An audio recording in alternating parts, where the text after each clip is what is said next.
Trust. Written by Bad Horse. By the time Celestia had resolved all the pending petty disputes between neighboring farmers, and some even pettier disputes between great nobles, the sun rays slanted low into the great hall. There was only one case left, and no way of putting it off any longer.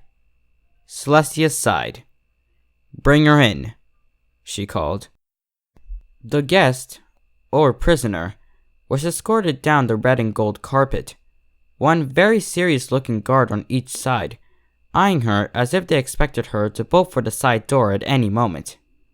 Sometimes one's own propaganda caught up with oneself in that way, but if the guards were hoping for excitement, the prospects seemed dim.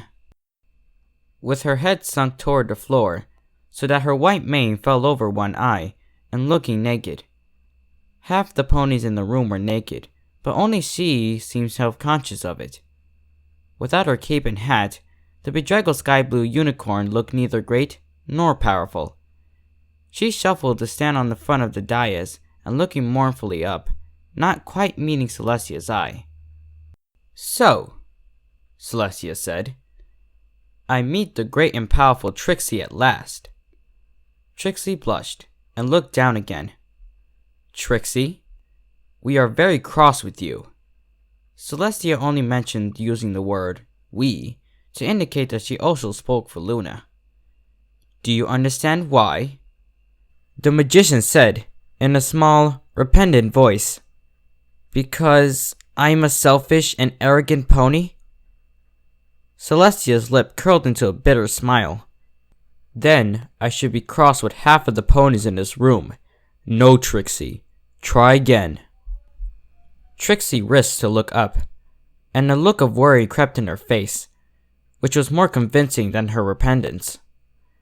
"Because," she said experimentally, "of the damage that the Ursa did to Ponyville?" "Closer." Celestia leaned forward into her throne. "Trixie, can you tell me what our rule of Equestria depends on?"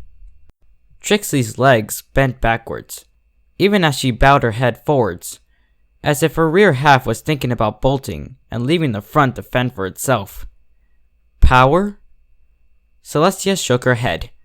"No, Trixie, not power." She calmly watched Trixie squirm and waited for an answer. "Love? Friendship? That's very flattering of you to say, but no." "Ancient mystical rocks?" Trixie guessed with a weak grin. Celestia shook her head in a disappointed fashion. "No, Trixie. Trust. Our rule depends on trust.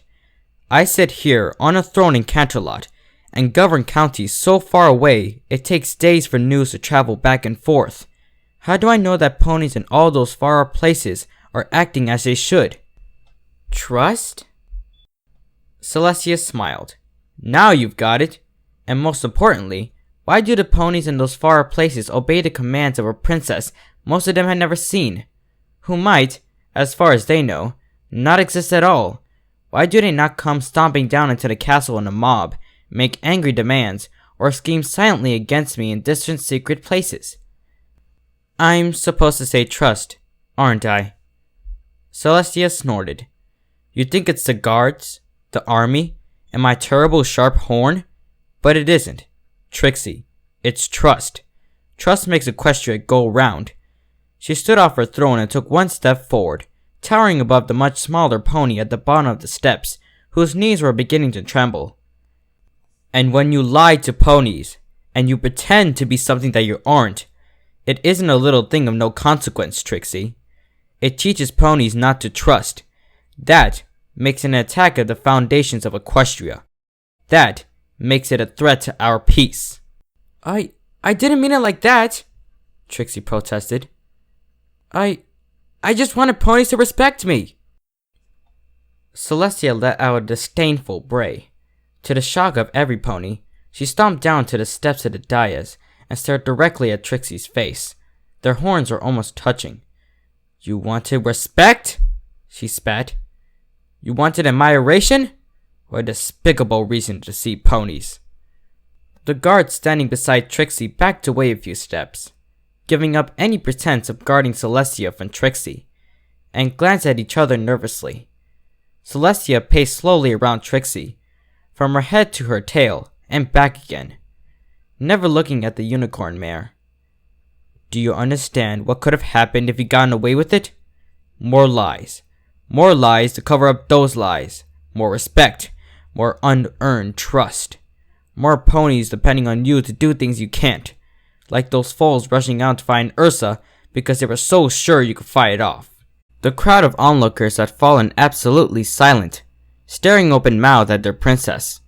The guards looked at the old chamberlain, who had served the princess since before they were born, and he looked back and shook his head, as if to say, "No, I've never seen her like this either." Celestia's heavy footsteps echoed loudly as she began pacing faster. You were building your own cage out of lies.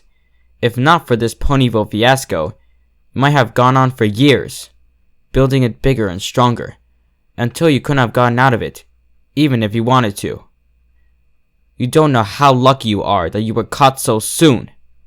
She came out to a stop, back in front of Trixie, and glared at her, sides heavying, and now it was Celestia who was trembling. "I'm sorry," Trixie bawled.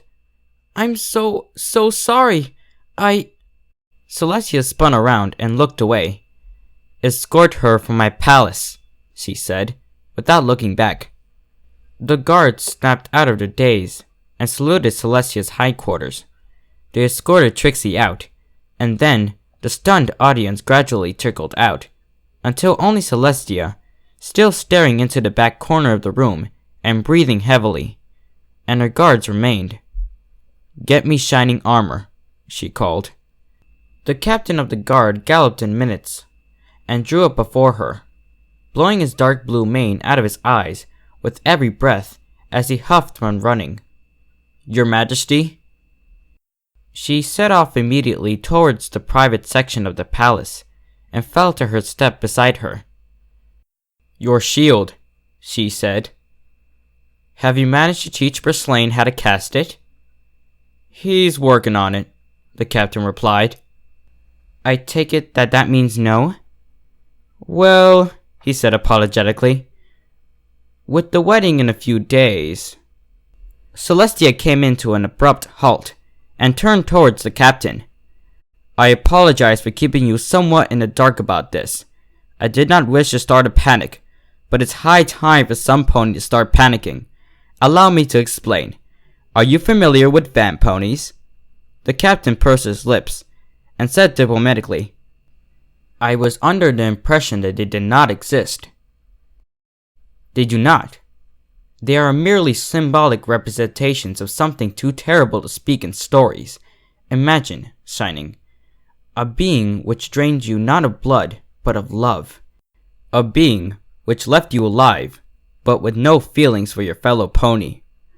All the feelings you had for your cadence, for your parents, for your sister, would be gone. Fodder in the belly of a monster to feed it for a day or two. You would live the rest of your days in uncaring selfishness, nothing more than a pony-shaped machine." A shadow passed over the captain's face. "That will be a fate worse than death." "Indeed," Celestia agreed. He inhaled slowly. "We will not fear," he said. "We have faith in you." Celestia looked him in the eye, and looked back, his honest face full of admiration and trust. "Teach Purslane the shield," she said. She left the captain and hurried to the second-floor sitting room at the front of her palace. The sky was turning red as the sun sank down toward the horizon. Celestia stepped out into the balcony, overlooking the courtyard. She smiled at the crowd of ponies, and a cheer went up. Many of them had traveled days just so they can see that one day that the princess had raised and lowered the sun. The pages standing at the corners of the balcony raised their trumpets and sounded them, and she aimed her horn towards the sun. It began to glow with gold, with a magical energy, turning white as it grew more brilliant.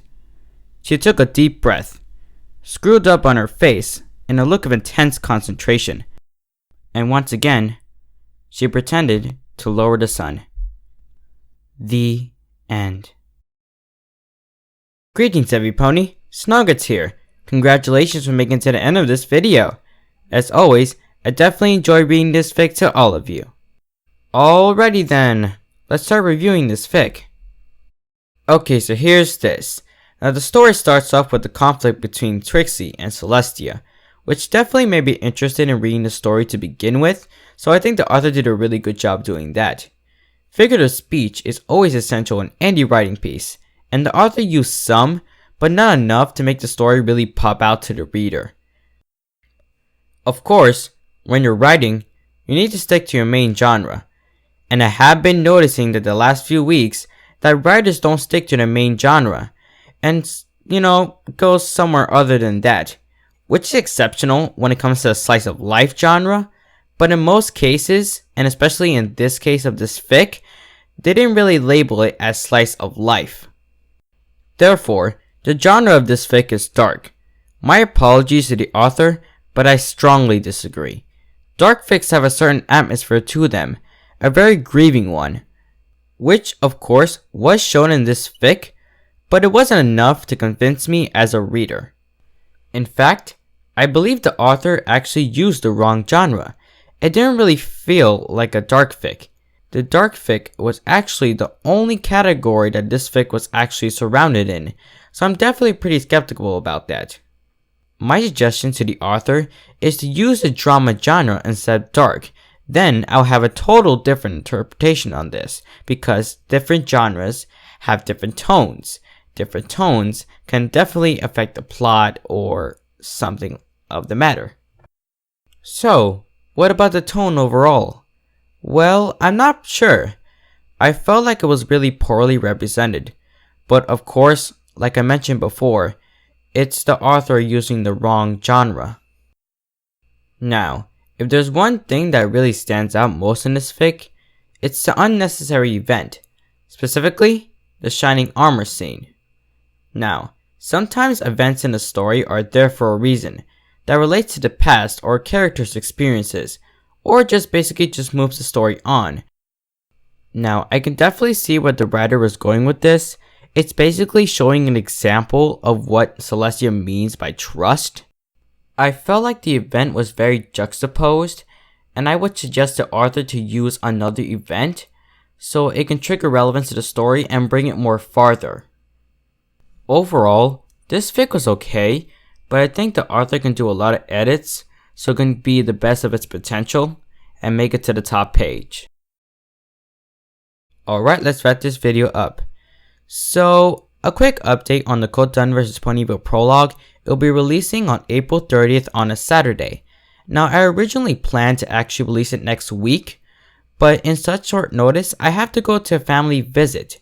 So, I'm going to have to release it a week late. But of course, as a pony in my word, I'll be releasing it this April. Now, it could be a day early, which is great, or a day late. So if that happens in some sort of way, because life is definitely unpredictable, then my dearest apologies for that. Although I will be releasing another Question Tales video, but it might be a day early as well, as I need to find the time to actually upload the content, so before I leave you guys can watch it. Don't you fret, I'm not going anywhere, it's just a one-time thing. As always, life is unexpected, it happens to every pony. With that, thank you for listening, fellow viewer, and if you liked the video, please give this video a thumbs up, and if you haven't already, subscribe to the channel. I upload weekly fanfic reads every Saturday on a variety of genres, and give an analysis after each one. Alright, that's it for me. This is Snogwritts, signing out.